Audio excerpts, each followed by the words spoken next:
You walk into a room and within seconds the performance begins. You adjust your posture, you calibrate your tone, you make sure they see you, hear you, know you're there. You speak first. You speak often. You fill every gap in conversation because silence feels like weakness, like invisibility, like you're losing ground.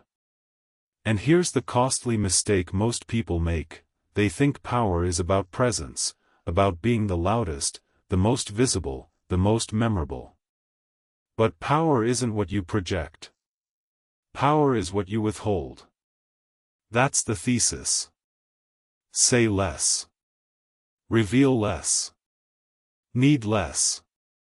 And watch how the entire room reorganizes itself around you. Here's what nobody tells you about the way you communicate. Every time you rush to fill a silence, every time you over-explain, every time you rehearse your point before the other person has even finished speaking, you are not gaining influence. You are hemorrhaging it. You are showing them exactly how much you need their approval, their attention, their validation. You are showing them your hand. And the moment someone sees your hand, you've already lost the game. Think about the people who have truly commanded your attention. Not the talkers. Not the performers. The quiet ones. The ones who walked into a room and didn't need to announce themselves.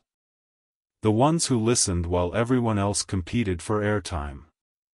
The ones who, when they finally spoke, carried weight, because their words were rare, chosen, and unhurried. You remember them. You respected them. You might even have been slightly intimidated by them. Not because they were aggressive. Not because they were loud. But because they were unreadable. Because they didn't need you. Most people call this shyness. The Stoics would call it mastery. Let me take you back nearly 2,000 years.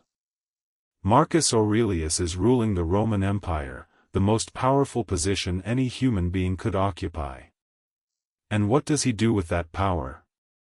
He writes private notes to himself, reminders to stay small inside, to not be seduced by the theater of authority. He could have performed greatness. He could have filled every room with his own voice, demanded spectacle, insisted on being seen. Instead, he practiced restraint. He practiced composure. He understood something that most people still don't, that the man who rules himself is more powerful than the man who rules an empire. That composure is not passivity. Composure is leadership in its purest, most durable form. Marcus didn't need to perform power because he possessed it. And the possession of power, real power, is quiet. It doesn't announce itself. It doesn't need to. It simply exists, and its gravity pulls everything toward it. Now let's be honest about what's actually happening when you can't stop talking. When you over-explain. When you justify every decision. When you narrate your own life out loud as if someone is always grading you. That's not confidence. That's anxiety wearing a costume. You talk because you're afraid that if you stop, you'll disappear. You fill silence because silence feels like a void, and voids feel like death to a mind that has never learned to be still.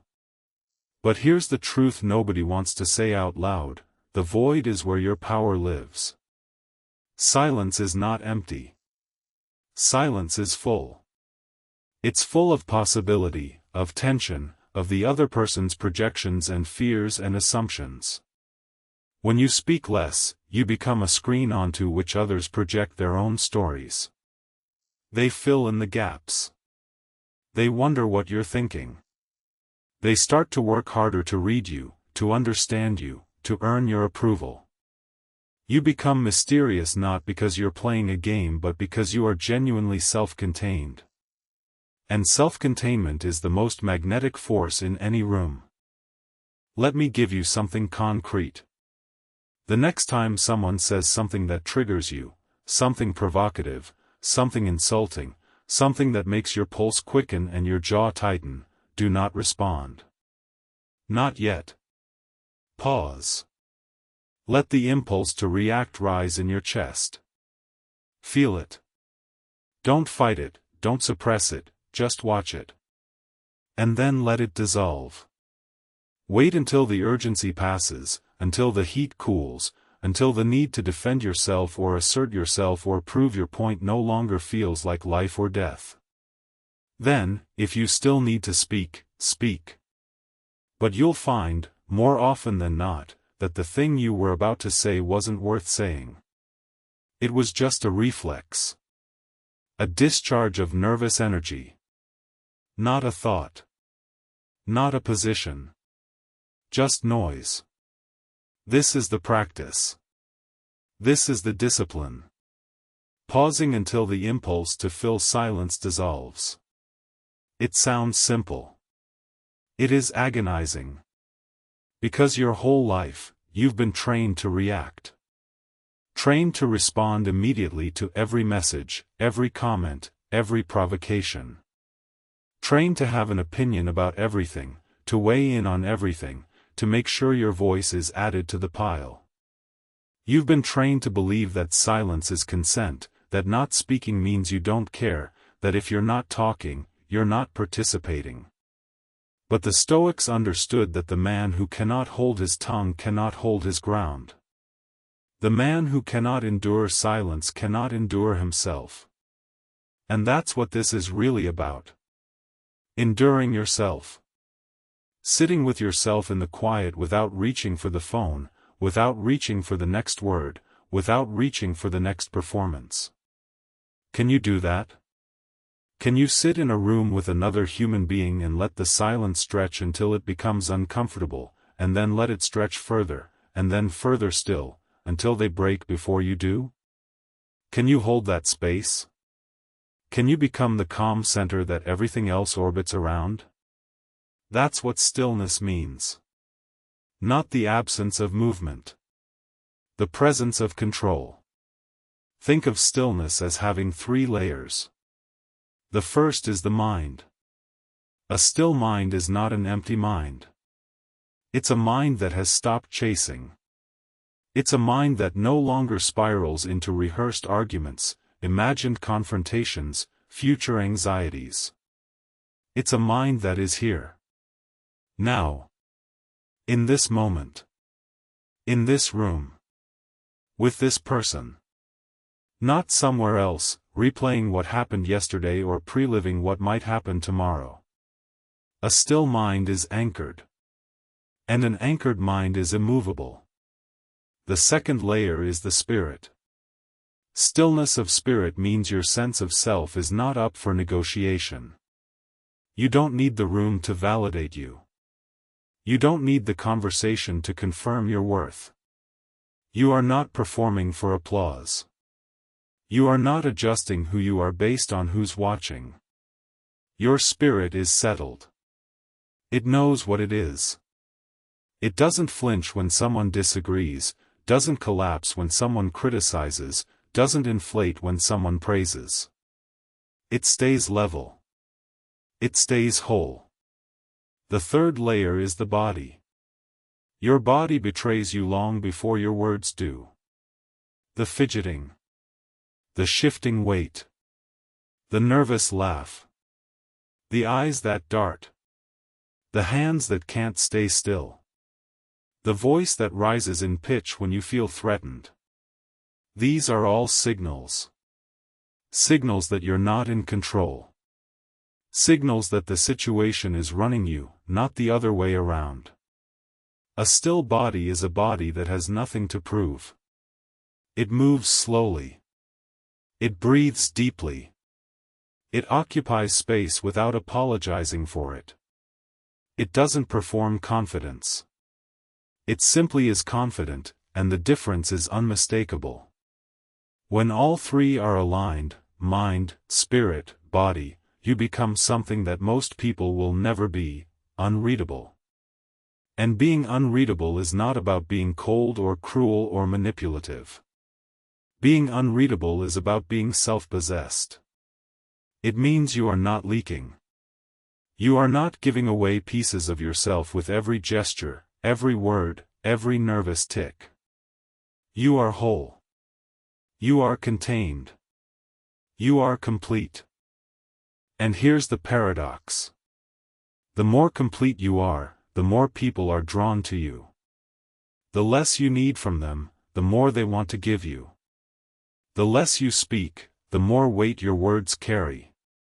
The less you perform, the more they see. Because what they're actually drawn to is not your performance. It's your solidity. They can feel it. They can feel that you're not leaning on them, not depending on them, not desperate for their approval. And in a world where almost everyone is desperately performing for almost everyone else, a person who isn't performing is revolutionary. You become the calm in the storm. The fixed point. The person others look to when everything else is chaos. Not because you told them to. Not because you asserted yourself. But because your stillness is louder than their noise. Now I want you to think about how this plays out in your daily life. Think about the last argument you had. The last time someone criticized you and you felt that white-hot surge of defensiveness. What did you do? You probably talked more. Explained more. Justified more. Built a case. Presented evidence. Made sure they understood. And what happened? The more you said, the less they listened. The harder you pushed, the more they resisted. And by the end, you felt emptier than when you started. You still didn't feel heard. You still didn't feel whole. You still didn't feel like you. That's the cost. That's what the pattern is costing you. Every time you over-explain, you shrink. Every time you justify yourself to someone who hasn't earned your justification, you hand them power. Every time you fill a silence that didn't need filling, you tell the room that you're uncomfortable with yourself. And people listen to that. Not your words. They listen to what your words reveal about your relationship with yourself. So here's the reframing. Stop thinking about silence as the absence of communication. Silence is communication. It's the most powerful kind. It says, I don't need to convince you. I don't need to prove anything. I am comfortable enough in who I am to let this moment exist without my commentary. That silence speaks louder than any argument, any explanation, any performance you could possibly construct. When you withhold speech, you create uncertainty. And uncertainty is where influence lives. Think about it. When someone talks constantly, you know everything about them. You know their insecurities, their desires, their fears, their boundaries. They've shown you all of it. There's nothing left to discover. There's no mystery. No gravity. No pull. But when someone is selective with their words, when they speak only when it matters, when they let silence do the heavy lifting, you lean in. You pay attention. You start to read between the lines. You start to invest. You start to care what they think, because they haven't given you everything for free. This is why powerful people impress and intimidate by saying less. Not because they're playing games. Because they understand the economy of words. Every word you speak is a transaction. You're spending currency. And if you spend carelessly, flooding every conversation with noise, your words become inflation. Worth less and less. But if you spend rarely, if you hold your words like gold, each one carries the weight of everything you chose not to say. Let me bring this back to something practical.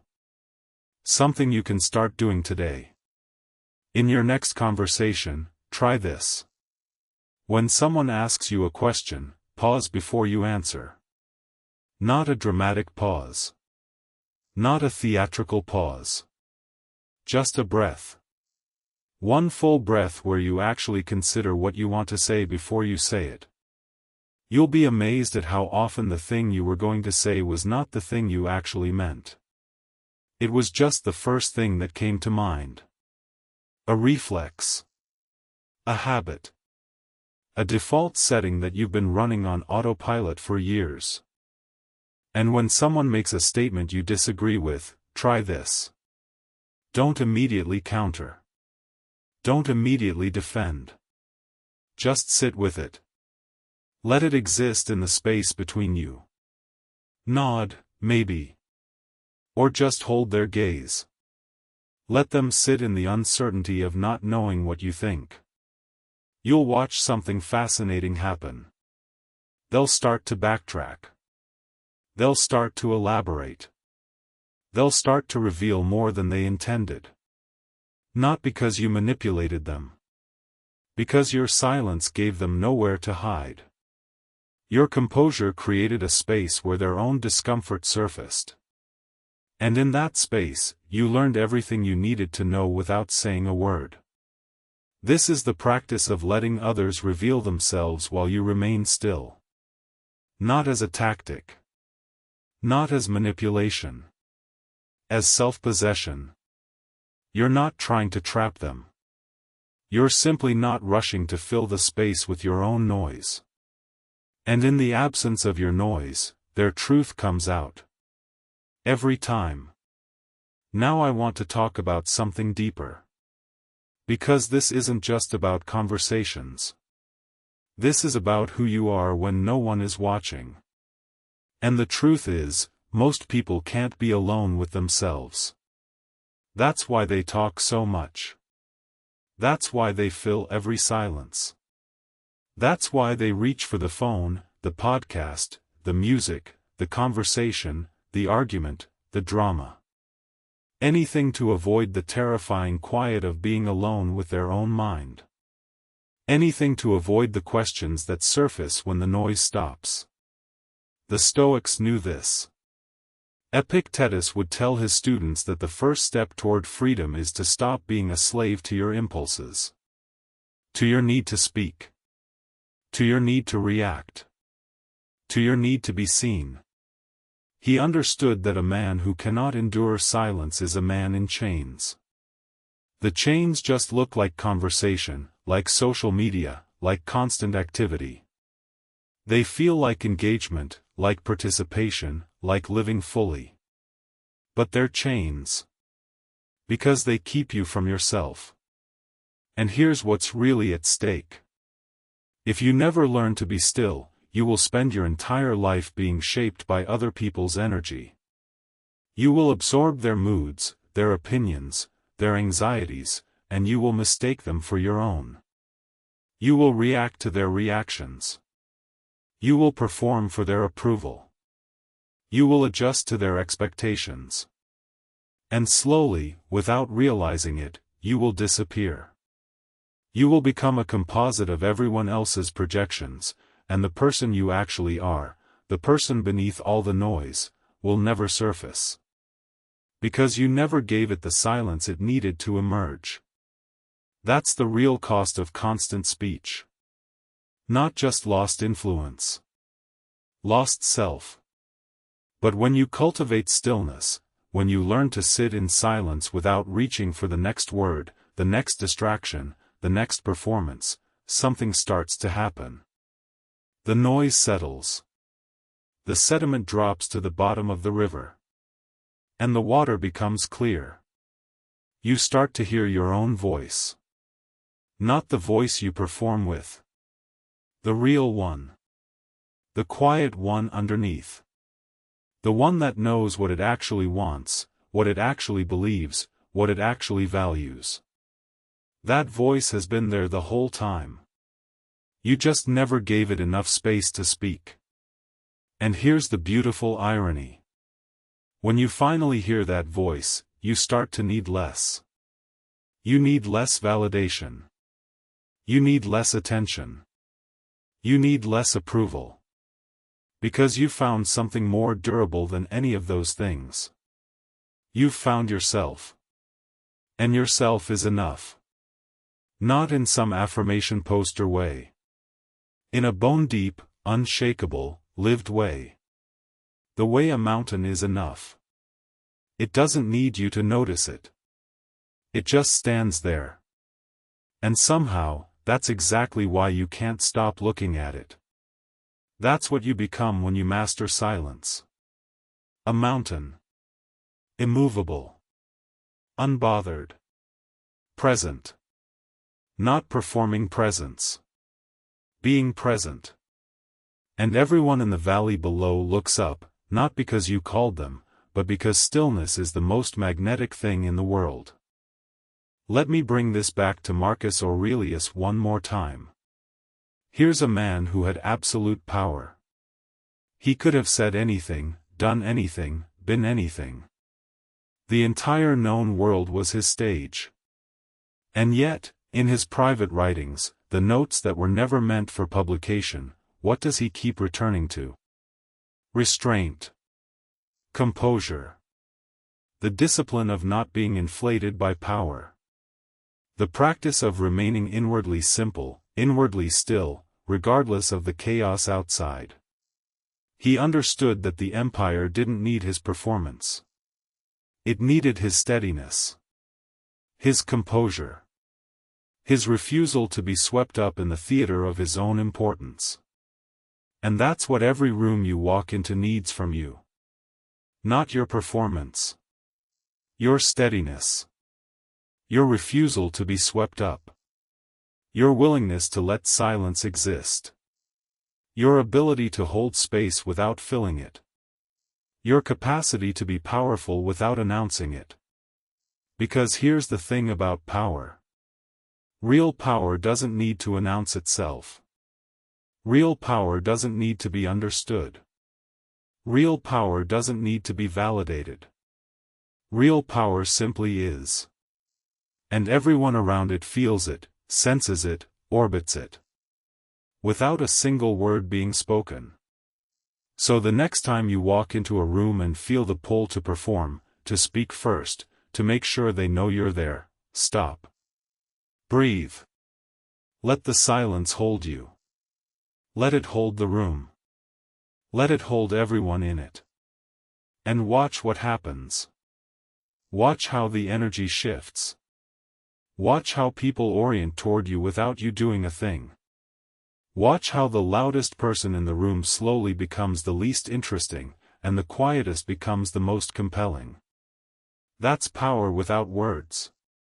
That's the power that doesn't diminish because it was never dependent on anyone else's perception in the first place. And let me be clear about something. This is not about suppression. This is not about biting your tongue, swallowing your truth, shrinking yourself to make others comfortable.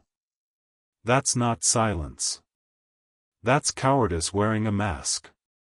The silence I'm talking about is the silence of a man who has something to say and chooses when to say it. The silence of a woman who knows her own mind and doesn't need to broadcast it. The silence of someone who is so full inside that they don't need to pour themselves out for the world to know they're there.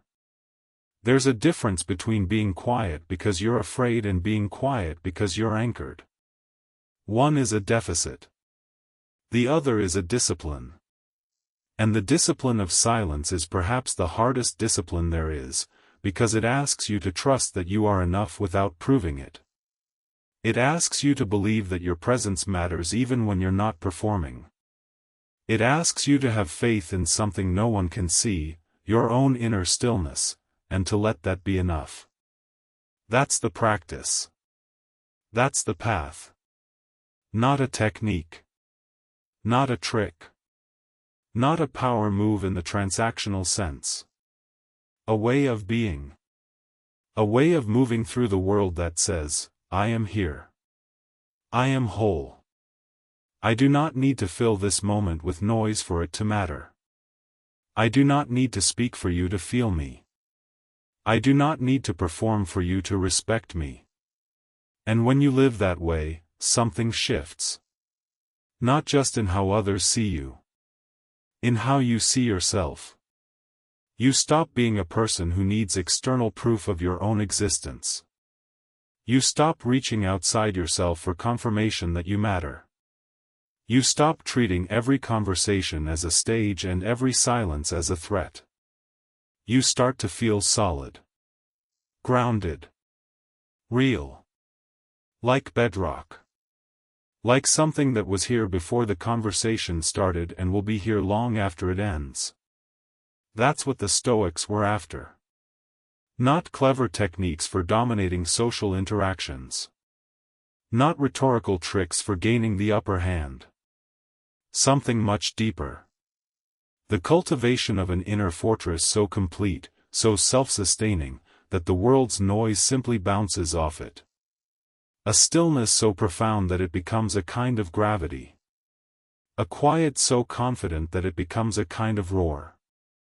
So let me bring you back to where we started. You walk into a room. The performance begins. But this time, you don't join it. You don't speak first. You don't fill the gap. You don't over-explain. You don't justify. You don't rehearse. You walk in, and you are still. And the room feels you before it sees you. And when you finally speak, if you speak, your words land like stones in still water. Heavy. True. Unavoidable. That's power. Not the power of volume. Not the power of visibility. Not the power of being the most, the loudest, the fastest, the brightest. The power of being the most still. The most anchored. The most whole. Power isn't what you project. Power is what you withhold. And in the withholding, you don't lose yourself. You find yourself. The self that was always there, beneath the noise, beneath the performance, beneath the desperate need to be seen. The self that doesn't need to say a word. Stay still.